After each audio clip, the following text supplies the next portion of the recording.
बहरहाल शुरू करते हैं अपनी 7 स्ट्रैटेजीज जो अरबपति लोगों ने दी है। Deep work technique, deep work technique को द वन थिंग टेक्निक भी कहते हैं कि मतलब एक काम को इतना डीपली कर लो कि उस काम को एक्सेलेंस बिल्ड कर लो। लेकिन वो एक काम वही होना चाहिए जो सबसे इंपॉर्टेंट काम हो, है कि नहीं है? ये नहीं कि आप बिल्कुल मतलब ऐसा फालतू काम को बहुत ज़्यादा ध्यान से कर रहे हो। इंटेलेक्चुअल एक्टिविटी जो भी है वो डिस्ट्रैक्शन फ्री कॉन्सेंट्रेशन के साथ काम होनी चाहिए। क्योंकि देखो, जो ये द वन थिंग है यानी कि जो डीप वर्क है उसका ऑपोजिट क्या हो गया? Half work. उसका ऑपोजिट क्या हो गया? Shallow work. उसका ऑपोजिट क्या हो गया? मल्टीटास्किंग, ये भी कर रहा है, ये भी कर रहा है, ये भी कर रहा है। उसका ऑपोजिट क्या हो गया? समझ लो आप कि बहुत सारे प्रोजेक्ट पे काम कर रहा है। हाँ, उसका ऑपोजिट क्या हो गया? डिस्ट्रैक्ट होकर के काम कर रहा है। उसका ऑपोजिट क्या हो गया? अननेसेसरी फालतू मीटिंग्स में भी काम कर रहा है। उसका ऑपोजिट क्या है कि आप कोई भी फोन कॉल आ रही है उसको उठा रहा है। फोन किया, हेलो एचडीएफसी का क्रेडिट कार्ड लोगे? लूंगा तो नहीं, आप कैसे हैं ये बताओ। हाँ, क्या फालतू बात कर रहा है, डिस्ट्रैक्टेड ही आदमी है ये। इसकी जिंदगी में ये वही गाना गाता होगा, हम किस गली जा रहे अपना कोई ठिकाना नहीं। ठिकाना होना चाहिए, गधा है क्या तू? है क्यों तेरा ठिकाना नहीं है भाई? किस गली जा रहा तुझे नहीं पता है? क्या करेगा जीवन में तू? Best way to overcome half work और shallow work is consciously focus करो द वन थिंग पे। वो क्या है वन थिंग? ये किताब भी है द वन थिंग, बहुत अच्छी किताब है गैरी केलर की, इसको जरूर खरीदिएगा, इसको जरूर पढ़िएगा। द वन थिंग, एक चीज जिसको इतना अच्छे से करूं जिससे सबसे बड़ी ग्रोथ आती हो, केवल उस पर काम करूंगा, बाकी चीजों को एलिमिनेट कर दें। डिस्ट्रैक्शन आपकी एनर्जी को वेस्ट करेगा, कॉन्सेंट्रेशन उसको रिस्टोर करेगा। यदि आप एक समय में 2 कार्य कर रहे हैं, इसका अर्थ क्या है कि आप दोनों ही कार्य नहीं कर रहे हैं। आप 2 कार्य ऐसे कर सकते हो कि जिस कार्य में ब्रेन नहीं लगता हो वो कार्य तो आप साथ में कर सकते हो। फॉर एग्जाम्पल, मैं फोन पे बात कर रहा हूं, उसमें ब्रेन लग रहा है, लेकिन मैं चल रहा हूं, उसमें ब्रेन नहीं लग रहा, तो ये 2 साथ में हो सकते हैं। महिलाएं कुछ खाना बनाने में एक्सपर्ट होती हैं, तो बात कर रही हैं साथ में स्पीकर फोन पे और खाना बना रही हैं। बात करने में उनका दिमाग लग रहा है, लेकिन खाना उनको पता है कितना मसाला डालना है, कितना नमक डालना है, ये फेंका नमक, ये फेंका मसाला। वो एक्सपर्ट है, तब भी खाना बहुत बढ़िया बना लेती हैं। तो कुछ चीज़ें होती हैं जिसमें दिमाग लगाना है और जिसमें नहीं दिमाग लगाना है, वो तो साथ में कर सकते हैं। पर 2 चीज़ जिनमें दिमाग लगाना है क्रिटिकल है। ओपन हार्ट सर्जरी भी कर रहे हैं और बेटी की शादी के कार्ड किस किस को बांटने उसका भी प्लान बना रहे हैं। तो या तो भाई कार्ड गलत जगह पहुंचेगा या वो आदमी जिसकी सर्जरी हो रही है वो गलत जगह पहुंच जाएगा। तो आपको ना समझना है द वन थिंग, जो सबसे जो क्रिटिकल चीज में खाली एक ही काम करना है, मल्टीटास्किंग नहीं करना है। इंटेलेक्चुअल ग्रोथ आपके जन्म से लेकर मृत्यु तक लगातार होनी चाहिए। इसके लिए आप अच्छे वीडियोस देखिए, हमारे वीलॉग चैनल पे आइए, हमारे मेन यूट्यूब चैनल पे आइए, सब्सक्राइब जरूर करिए। एक और चीज देखो, biological prime time technique. Biological prime time technique क्या है कि आपकी बायोलॉजिकल बॉडी किस समय ज़्यादा परफॉर्म करती है। अपने बायोलॉजिकल रिदम को ट्रैक करो कि आपकी जो बॉडी है, देखो कुछ लोग ना सुबह बहुत प्रोडक्टिव होते हैं, कुछ शाम को प्रोडक्टिव होते हैं, कुछ सुबह एकदम लेजी होते हैं, धीरे धीरे चलते हैं, उनकी बॉडी स्लो काम करती है, दिन में तेज होते हैं और शाम को बहुत ज़्यादा काम करने लग जाते हैं। तो देखो कि आपके प्रोडक्टिव आवर्स कौन से हैं और फिर अपने वर्किंग आवर्स को, अपने जो आपके जो हाई यूटिलिटी टास्क है उनको उस आवर्स में डाल दो। आप जितना कॉम्प्लेक्स टास्क है आपका उसको उसी समय अटैक करो जिस समय आपकी बायोलॉजिकल प्राइम टाइम चल रहा हो। जैसे मान लो कोई व्यक्ति है, वो शाम को 5 बजे से 8 बजे तक सबसे ज़्यादा एनर्जेटिक, सबसे फ्रेश रहता है, तो फिर उसे क्या करना चाहिए? इस समय हाई एनर्जी है तो सबसे कॉम्प्लेक्स काम को वो उस समय करें। इसको ऐसे भी समझ सकते हो, फ्रेश और फ्राइड टेक्निक। फ्रेश और फ्राइड टेक्निक क्या है कि आप किस समय फ्रेश होते हो उस समय काम करो, किस समय फ्राइड, फ्राइड मतलब एकदम उस समय उस काम को अवॉइड करो, उस समय वो काम करो जो बहुत इजी है। आपका ब्रेन पावर ना डिपेंड करता है आपकी ब्रेन की फ्रेशनेस पे, और ब्रेन की जब फ्रेशनेस होगी, जब आप फ्रेश होगे तो कॉम्प्लेक्स काम करेंगे, जब थके हुए फ्राइड है तो इजी काम करेंगे। इसको ऐसे डिवाइड कर लो। आपको भी पता होना चाहिए कि भैया आप कब आपके पास ज़्यादा एनर्जी होती है। The time that leads to mastery is dependent on the intensity of your focus. कब है आपकी हाई इंटेंसिटी फोकस की? ज़्यादातर लोग ऐसा बताते हैं कि उनका सुबह सुबह फोकस बहुत अच्छा होता है, जितना अर्ली मॉर्निंग उठते हैं उतना ज़्यादा फोकस होता है। आप अपना ऑब्जर्व करिए और उसको यूज करिए।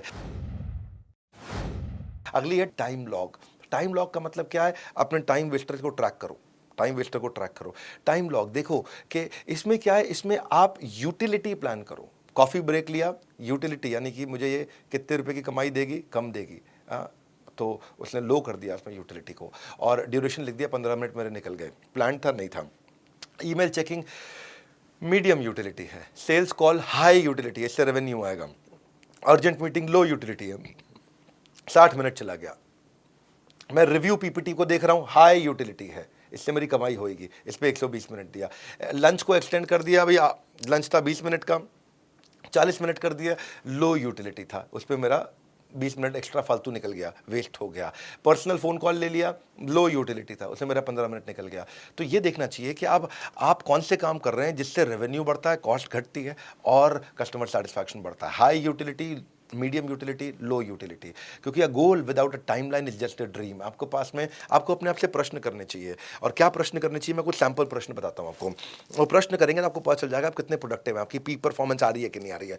What proportion of my task were already planned. मैंने जो जो काम किए उनमें से कितने काम थे जो मैंने प्लान किए थे, कितने अचानक बीच में आ गए। हाँ, is there a real structure to my day? क्या मेरा दिन स्ट्रक्चर्ड है या ऐसे ही बना रहा हूँ? Did the plan task take longer than expected? अगर कोई काम था आपने 1 घंटा सोचा और 2 घंटे में हुआ, इसका मतलब कि प्लानिंग कमजोर थी। Why did I spend so long on low utility task? मैं उस पर ज़्यादा समय क्यों लगा रहा हूँ जिससे मेरी कमाई नहीं होती है? हाँ, कितनी इंटरप्शंस आई मुझे आज दिन भर में? हाँ, क्या मैं अलाउ कर रहा हूँ कि दूसरे लोग आकर के मेरे टाइम को डिक्टेट करें? या फिर कौन से दिन का हिस्सा मेरा सबसे ज़्यादा प्रोडक्टिव था? या फिर क्या मैं रियली प्रोडक्टिव था या केवल बिजी था? ऐसे जब आप आपसे प्रश्न करते हो ना, it is not enough to be busy, क्योंकि बिजी तो चीटियाँ भी होती हैं। The question is what are you busy about? आप किस चीज़ में बिजी हो? अपने आप से प्रश्न करो कि मैं किस चीज़ में बिजी हूँ। What can I do to gain control over my time? मैं क्या परिवर्तन लेकर के आऊँ?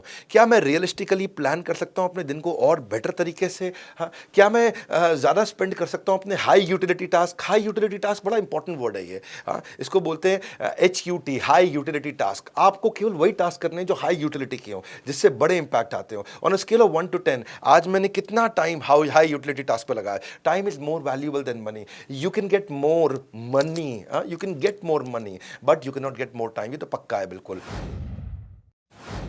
Time blocking and time boxing, ये दोनों अलग हैं। टाइम ब्लॉकिंग अलग प्रकार से काम होती है, टाइम बॉक्सिंग अलग प्रकार से होती है। टाइम ब्लॉकिंग जो होती है वो टास्क बेस्ड होती है। ये काम खत्म करूंगा, इसके लिए टाइम ब्लॉक कर दिया है मैंने। आज मैं 100 पेज पढ़ के उठूंगा, इसके लिए मैंने 3 घंटे ब्लॉक किए हैं। अब 3 घंटे आपने 100 पेज के लिए ब्लॉक किए हैं, और 100 पेज नहीं हुए तो थोड़ा टाइम आप एक्सटेंड भी कर दिया, क्योंकि आपने वो ब्लॉक 3 इस टास्क के हिसाब से किया है। तो टास्क के हिसाब से टाइम ब्लॉक करते हो। एक होता है टाइम बॉक्सिंग, ये टाइम का बॉक्स बना है, अब एक काम खत्म होना हो, इसको मैं इतना टाइम दूंगा। ये जो टाइम बॉक्सिंग है, ये इलॉन मस्क का मेथड है। इलॉन मस्क हर मीटिंग 15 मिनट की करता है। उसने पूरे के पूरे दिन को, वो दिन में 16 घंटे ऑफिस में रहता है, और 16 घंटे को उसने 15 मिनट पर डिवाइड कर रखा है। हर टीम आएगी, 15 मिनट बात करेगी। अगर तुम 15 मिनट के अंदर मुझे अपनी बात समझा के डिसीजन नहीं लेके आ पाए, इसका मतलब तुम पूरी तैयारी से नहीं आए। हाँ, इसका मतलब तुम मेरा टाइम वेस्ट कर रहे हो। इसका मतलब क्या, तुम एफिशिएंट मैनेजर्स नहीं हो कंपनी के अंदर। तो सबको समझा रखा है। एक सब्जेक्ट को आप ऑपरेशंस की करा लो, HR की करा लो, फाइनेंस की करा लो, टेक्नोलॉजी की करा लो, लीडरशिप की करा लो, सेल्स की करा लो, मार्केटिंग, जो भी डिपार्टमेंट आएगा 15 मिनट बात करूंगा, उसके ऊपर नहीं करूंगा। वो होगा टाइम बॉक्सिंग। इसके लिए 15 मिनट है, नहीं हुआ अगले दिन कर लूंगा। हाँ, लेकिन आज नहीं करूंगा, 15 मिनट का टाइम बॉक्स किया हुआ है। टाइम ब्लॉकिंग क्या है? ये आप टास्क के हिसाब से करते हो। इस टास्क को कितना समय लगेगा? ये 15 मिनट नहीं, आधा घंटा भी हो सकता है, 1 घंटा भी हो सकता है, 2 घंटा भी हो सकता है। और फिर होता है टाइम बैचिंग। एक जैसे काम को एक साथ करके ले आओ। बैच का मतलब क्या है? जो भी, ताकि ना आपका ट्रांजिशन टाइम कम हो जाए, चेंज करने का, मिनिमाइज डिस्ट्रैक्शन हो जाए। इसका मतलब क्या? सिमिलर टास्क को एक साथ जोड़ दो। सिमिलर टास्क को एक साथ जोड़ दो। जैसे मार्केटिंग और सेल्स को एक साथ जोड़ दिया आपने, HR और एडमिन को आपने एक साथ जोड़ दिया, सिमिलर होते हैं। फाइनेंस और अकाउंट्स को आपने एक साथ जोड़ दिया, सिमिलर होते हैं। जो भी चीज़ सिमिलर नेचर की होती है उनको एक साथ कर दो, ताकि फाइनेंस के बाद जब अकाउंट्स की मीटिंग में जाऊं तो बीच में जो 10 मिनट खराब होते हैं वो खराब नहीं हुए। वो 10 मिनट बचाने के लिए मैं दोनों को एक साथ कर दूं, उसको बोलते हैं टाइम बैचिंग। तो टाइम ब्लॉकिंग, टाइम बॉक्सिंग और time batching, switching between various task can make your projects up to 50% longer to complete.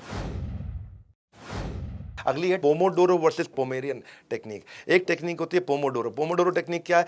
30 minute काम करूंगा, 3 मिनट का ब्रेक लूंगा। 30 मिनट काम करूंगा, 3 मिनट का ब्रेक लूंगा। 3 मिनट के ब्रेक में लंबा गहरा सांस लिया, ब्रीद इन ब्रीद आउट, खड़े हुए बॉडी को स्ट्रेच किया, स्ट्रेच करके वापस देखा और सब ओके हो गया। हाँ, अब वापस अपने आप को प्रिपेयर किया, अब क्या काम करूंगा, क्या क्या काम बचा है मेरा, उसको स्टडी किया और फिर काम पे लग गए। 30 मिनट, 30 मिनट काम, 3 मिनट ब्रेक, 30 मिनट काम, 3 मिनट ब्रेक।